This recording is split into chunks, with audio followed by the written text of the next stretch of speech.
अस्सलाम वालेकुम। SM news के साथ मैं हूं इश्तियाक अली। खबरों का सिलसिला बढ़ाते हुए खबर शामिल करते हैं सियालकोट से।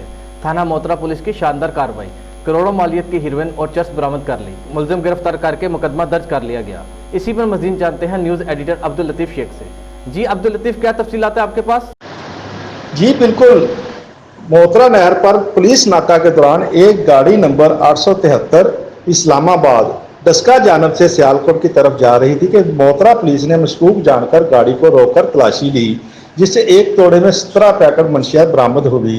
जब सारे पैकेट खोलकर देखे गए तो 14 किलो से जायद हेरोइन, 2 किलो से जायद अफ्यून, 2 किलो से जायद चर्स और 500 ग्राम से जायद आइस बरामद हुई।